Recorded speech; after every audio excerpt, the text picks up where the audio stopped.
Someone once said, with greater powers comes greater responsibilities. But in terms of smartphones, with greater powers comes greater battery drain. Now this video is split into two parts. The second half of this video is gonna be covered by my boy Samir from Feat.Xtream Droid, and he's gonna tell you some advanced level stuff which will extend your battery life even further. So make sure that you watch this video till the end, and hoo-ha! Let's get started.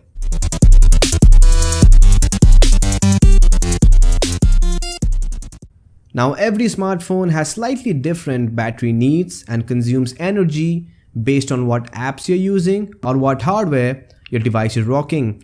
To have a better idea on where's the battery going, head over to the Android settings and navigate to the battery section. Scroll down and you'll find the list of processes that consumes the most amount of battery. And straight off the bat, it's the display that consumes the most amount of battery on your device. Since modern smartphones and tablets are literally 90% covered with displays, so it's quite expected. But the fun part is, if you can tame your display, you can save a lot of battery. For that, simply tap on the screen section, then hop over to the display tab. And here you're gonna see a bunch of options, and start by turning off the adaptive display. It's basically a fancy word for auto brightness. And that's because auto brightness usually sets the brightness level to a bit brighter than what's actually needed. So turning that off and manually setting the brightness will save a ton of battery. It also shuts off the ambient sensor, saving some more battery. Next up, scroll down and turn off other fancy things like ambient display, daydreaming and all. These features are not productive at all. They are basically sitting there like hungry lions ready to eat up your battery. So yeah, turn them off. Further down the list, you're gonna notice the sleep tab. Open that up and set it to a lower value. I recommend setting it to 1 minute. You can also set it to as low as 30 seconds, and that will decrease the time the display is turned on idling before it automatically turns off. So setting it to a lower value will turn off your screen a bit quicker, and that will save you a considerable amount of battery over time. And with that, the display part is done. Let's head back to the list. Next up in the list, we have an app called Facebook, which I'm pretty sure you guys have already heard about. Now I hate to break it down to you, but Facebook is basically the app that causes major battery and performance drain on smartphones. I mean, just look at it. It uses so many resources to function. I mean, we don't usually see apps so high up in the list, because smartphone apps are designed in a way that they don't usually consume a lot of battery, only games do. So it's a smart move to either switch over to a lighter version of Facebook, like Facebook Lite or Tinfoil, or use the web version of Facebook. And that should instantly save you like 20% of your device battery. I mean, it's really funny to see how uninstalling just one app can save you so much of battery. Next up, we're gonna be having Android OS and Android system. Now these are Android system processes. These are the things that makes Android work. So there's nothing much we can tweak here, but just to let you know, slightly newer or more optimized version of Android consumes less battery as compared to the older version of Android. So it's always recommended to update your Android system if available. Now there are several little things that you can do to further improve your battery life, like turning off auto sync in account settings, turn on the built-in battery saving mode in battery settings, getting rid of background processes every now and then, removing widgets that you never use, using a darker color wallpaper for devices with the OLED display, use the power control widget to have a quick control over Bluetooth, Wi-Fi and brightness, so when you're not using these, turn them off. If there is a battery drain issue with your device, that is, even after doing all of the things that I mentioned in this video, still your device battery is running out, then you might have to change your device battery, as batteries start losing their potency after 3 to 4 years of continuous use.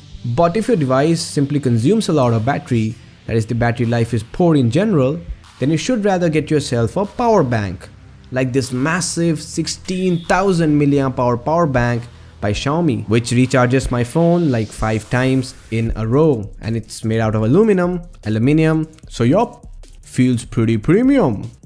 And if battery life matters a lot to you, like me, I spend like 4 months of the year in the forest doing some training work, lifting some weights with bear and wild animals. Nah, I'm just kidding, I actually do this for living. Not this, I mean this for living. Yeah, that's right.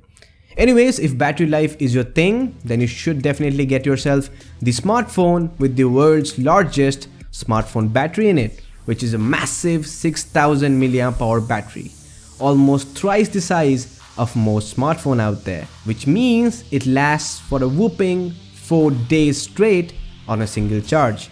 That's right, a modern Android smartphone with a 4-day battery.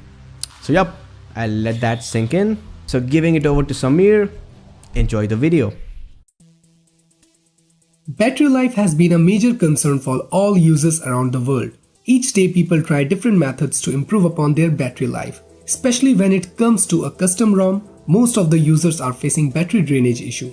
The main reason behind this problem is that in custom ROMs, the kernel, CPU and RAM is not pre-calibrated or optimized.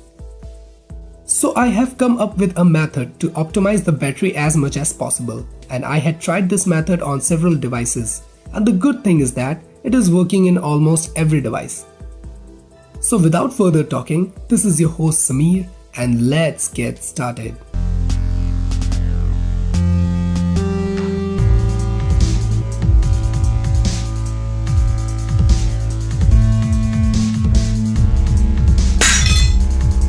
The prerequisites before installing this mode are: first, your device should be rooted.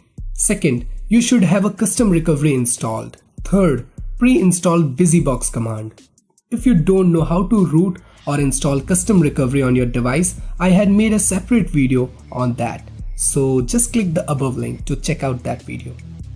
Now first install the BusyBox app. To do that, just search BusyBox in the Play Store and download this one. Then after that, install the BusyBox command by just clicking the install button. It will ask for root permissions, so grant it.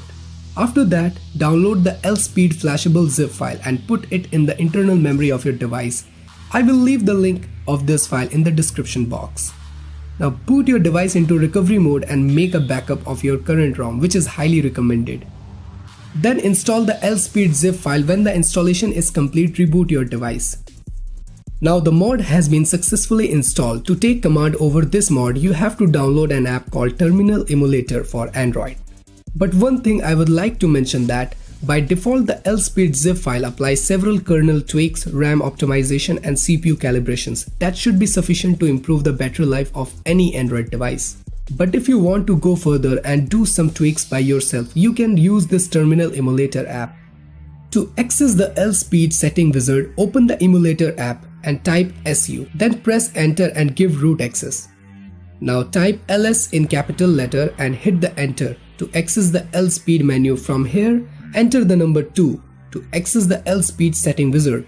Now as you can see, there are several different RAM, CPU, kernel tweaks that you can enable or disable. So guys, this is the best rooted method which can boost your battery performance and add up to 4 more hours to your battery life. Try this mode and tell me how well your device is performing. This is Samir signing off, and I hope you would like this video, and please do subscribe to my channel for more future updates.